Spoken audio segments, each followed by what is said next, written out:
All right, Shalom. I want to start off by giving our praise, honor, and glory due to Yahweh, Bahashem, Yahweh Shai, Bahashem, Rakakodash. I like to give double honors unto the apostles and the elders of the great millstone who I learned this truth from. And I'd like to say peace and salutations unto the hopefully elect. And today, I'm just going to be doing a lesson on, Isaiah 4 and 1, because starting with our elder apostle Tahar, along with other brothers, they've been touching on this subject, frequently, so Spirit is on me, as well to give my spiritual input, on this subject as well, so I'm going to, bring out a few scriptures. Lord willing, this lesson is edifying and straight to the point. And I can't find it at the moment, but I did save it. But you have, even other women coming out, saying that, women are going to have to share, men, because again, the time that we're in and the time that we're approaching, we're approaching a time where women are going to need protection, because again, excuse me, it's like there are a lot of single women out there, that need men in their lives. And what women fail to realize is that, you are going to need protection. You need a man, so all of you women out there that claim you don't need a man, well, you're sadly mistaken, because you do.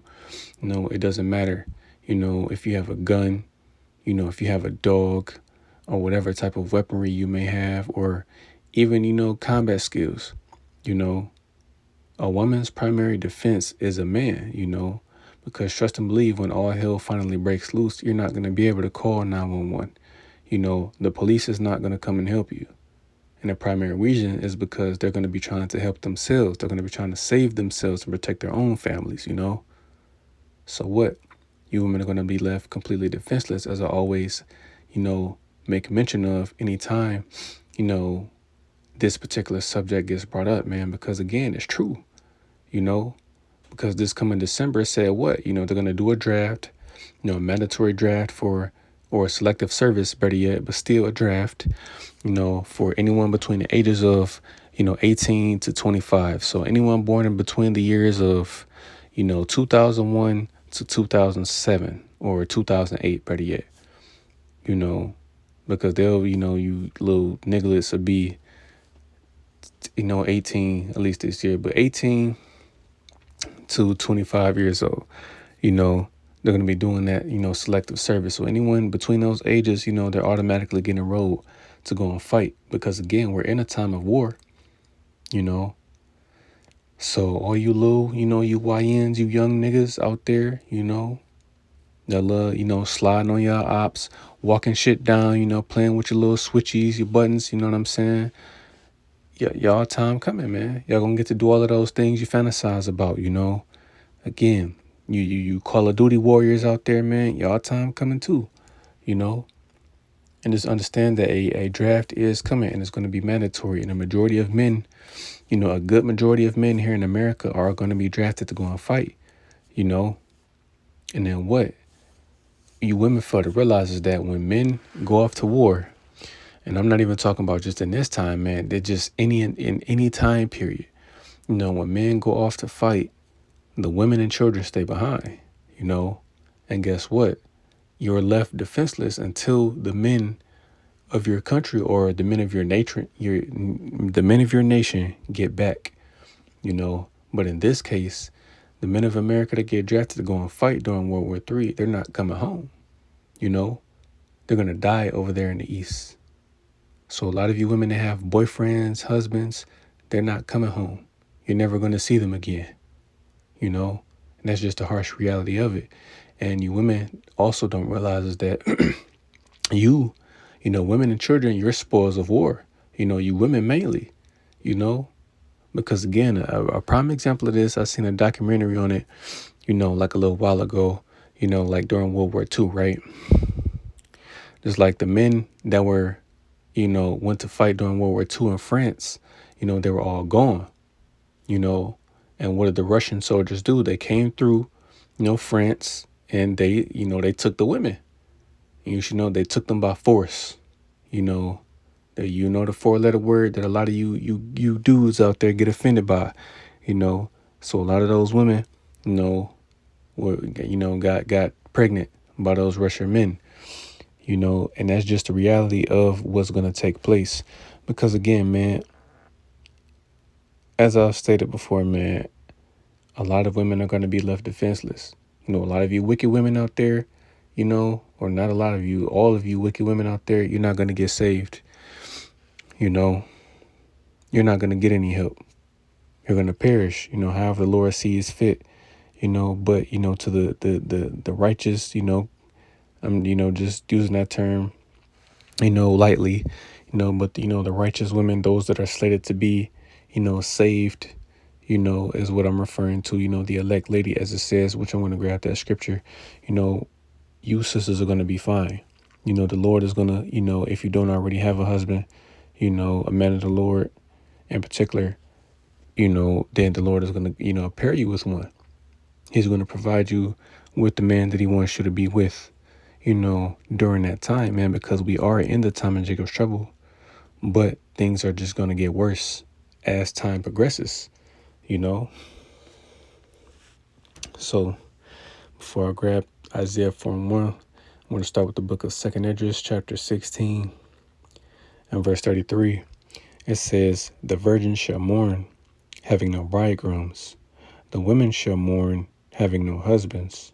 Their daughters shall mourn, having no helpers." And why, it's given, and the word virgins in this verse, because again, it doesn't have, the concordance like the blue letter on this app, but, I'm pretty sure the word virgins in this verse, is referring to, young women, women of a marriageable age, right? Because, the young marriageable women, they're going to have husbands. It says women are going to mourn because they're going to have husbands. Daughters are going to mourn. It said because they don't have any helpers, So you women are going to lose your husbands, your fathers, your brothers, any man that's there to help you, you're going to lose them. And says they're going to, they're going to mourn. Why are they going to mourn? Verse 34, "And the wars shall their bridegrooms be destroyed, and their husbands shall perish of famine." So, right, those men that get drafted to go and fight during World War III, again, they're going to be destroyed. They're going to die over there in the East, They're not coming home. And then the men that somehow managed to escape, the draft that aren't, of the elect, they're just like I said, they're going to perish of the famine, or however the Lord sees fit. 9 times out of 10, it's going to be by the sword, But you women are going to be left defenseless out there, man. A woman's main defense is a man, having a man around, which is why you're going to need protection, from the danger, from the evils that are coming, And then the main thing a lot of you women have a hard time understanding and accepting is that a man is capable of not only loving, but being with more than one woman, because just think about it. If a woman is, if she has the capability of loving more than one child, then what makes you think a man doesn't have the capability to love more than one woman and to take care of one woman, if he's, stable enough to do so, because that's just, a man in general, but primarily the Israelite man, that's our God-given right. That's how he created us to be with more than one woman, because again, that's how you build a nation. One man, starting a family with different women, because that's the main thing. Women can't get over it because again, it's only a sex thing for them. You can't get over, thinking about your man, dealing with another woman. But again, you're not looking at the bigger picture. You having, a sister wife, again, she's a help, because again, that's, part of a woman's purpose, on this earth, to be a helpmeet, unto her husband, So let's just say, you have a man, you may know how to cook, you may know how to clean, but what, you may not know how to sew, He gets another woman, she may know how to knit, real good. She knows how to use, a sewing machine. Another woman, she may be good with gardening. She may have a green thumb. She knows to, grow food, grow flowers, things of that sort, right? women, possess different skills. They all, can help in different ways. But again, you don't look at it that way. But just understand that during the time of Jacob's trouble, once all hell finally breaks loose, you're not going to have a choice but to share a man, because there's going to be a scarcity of men out here, because the men of the Lord are going to be like fine gold out here, man. Just like it's going to say in the scriptures. We're not going to grab that too, but let's get it. It's the book of Isaiah chapter 4 and verse 1. It says, "And in that day 7 women shall take hold of one man, saying, we will eat our own bread and wear our own apparel. Only let us be called by thy name to take away our reproach." All right, man, the number 7 just represents completion, because it could be any number of women, the Lord, gives to, a particular man. It could literally be 7, 10, 100, however many, But just understand that, women are going to, put all of that, that madness to the side, that on this side they can't get over, sharing, a husband, with another woman, all of that ain't gonna matter in that day, man. You're gonna be happy. You're gonna even try to find other women, that your husband likes, that he likes, man, other helps. And it says what, they're gonna, wear their own clothes, eat their own bread. They said only let them be called by his name to what? Take away their reproach, to take away that shame, So a lot of women are going to cleave to one man, in that day, because this isn't, just us saying that the scripture says what it says, man. For those women out there that can't get over this, will trust and believe you will when that time comes. You aren't even going to think about that. Hell, you may even look back and laugh at it, because, this is how serious it's going to be, which, this practice is nothing new, man. It's just here in America where, men can only have, one wife, according to, the state, because you have to, when you get legally married, you can only have one wife. But, our people, I'll just say, Jakes in America still do it anyway, because, I have the title of, baby mamas, which is no such thing, man. Like one of my cousins, he has, I'll say about what, five or six children by like 4 different women. Those are his wives, and even though he isn't legally married to any of them, those are still his wives, man. So if they're able to coexist, even regardless if they like each other or not, if they're still, able to coexist, and be happy with him, because why? What's the one thing they all have in common? Him, that one man that they're sharing, because again, if he takes care of all of them, then again, there's nothing wrong with that, but it's America for you, man. They do that because they know our nature. They know that, we multiply fairly quickly, and it's just, Esau, man, he's being petty. And also, the Lord, because he doesn't want us to be, comfortable in this place, man, because we only brought over here in America to, serve out our punishment, but let's get it. This is Isaiah the 13th chapter and verse 12, and it says, "I will make a man more precious than fine gold, even a man than the golden wedge of Ophir." And right, it's not just talking about any man, it's talking about an Israelite man, and not just any Israelite man, an Israelite man of the elect, because the elect men are going to be like fine gold in that day. It says more precious than fine gold, man, because that's going to be, the prize in that day. So you women that don't believe that men are the prize, you're going to see that men truly are the prize, because there is more women on the earth than there are men, So again, once the society collapses, you're going to see there's going to be a scarcity of men out here. So you're not going to have any choice but to share, So still staying in Isaiah, let's get Isaiah 32.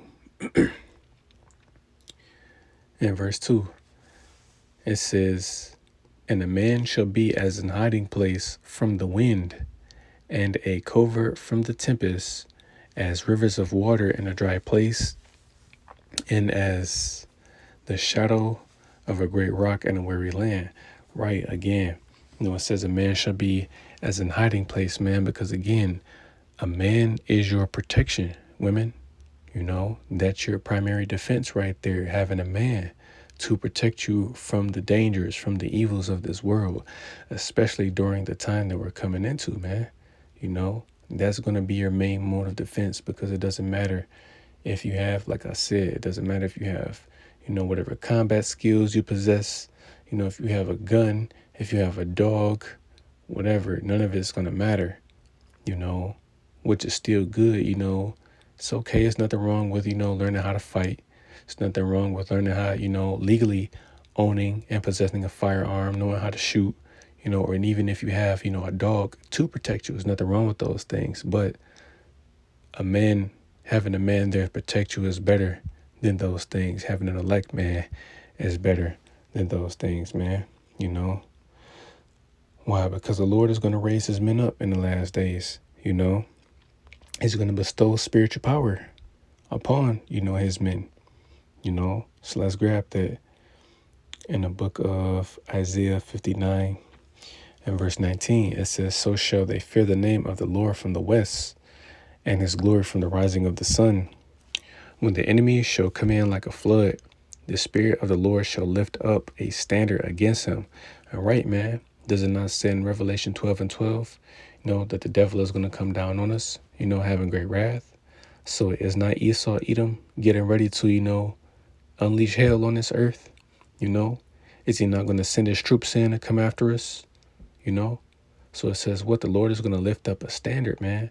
Meaning he's going to bestow his men. We'll see exactly who gets it, if, all of the elect men get it, or only certain of them, on this side get it, But either way, there are going to be men. They're going to get spiritual power to not only protect themselves, but to protect, you women as well, man. Those of you, again, that are going to be paired with the man of the Lord that gets that power, he's going to protect you from the danger that's coming, So having a man in that day is going to be very important, man. And just pray that you are one of those women that are slated to get saved, because as we know, 2/3, they're not going to make it. As it says in Zechariah 13:8, man, 2 parts therein, 2/3 of the nation of Israel are going to be cut off. They're going to die. Yes, they're going to be reborn in the kingdom, because again, reincarnation is real. It is biblical. But, they're not going to make it into the kingdom. They'll have to die first and be reborn, But what? The 1/3 shall be left therein, like it says, man. They're going to be brought through that fire, the spiritual fire and the literal fire that is coming upon the earth, So those wicked women out there, they're not going to make it, But again, you elect ladies, as it says, you're going to make it. You're going to be fine, man, So let me grab that, and I'll end it with that in the book of Slakia.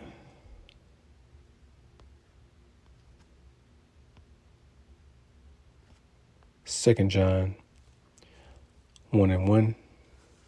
It says, the elder unto the elect lady and her children, whom I love in the truth, and not only I, but also all they that have known the truth. And right, the elect lady referring to, you sisters out there that are going to get saved, man. And remember, the Lord is going to pair you with the man of the Lord, and you will have to share that man with other women, So if you haven't gotten over Isaiah 4:1, you better start, because again, you have no choice but to accept, sharing your man with other women, because that's just the reality of it. That's how the Lord set things up, man. It's all right. Get over it. If it bothers you. For, those that it doesn't bother, then, hey, it doesn't apply. But the one that it does apply to, get over it. This is how the Lord created us, to deal with more than one woman. It's not just a sex thing. it's a nation building thing, man. You know, so Lord willing, this lesson was edifying. I want to give all praise, honor, and glory due to Yahweh, Bahashem, Yahweh Shai, Bahashem, Rakakwadash. I like to give double honors unto the apostles and the elders of Great Millstone, who I learned this truth from. And I like to say peace and salutations unto the hopefully elect. Till next time I say, Shalom.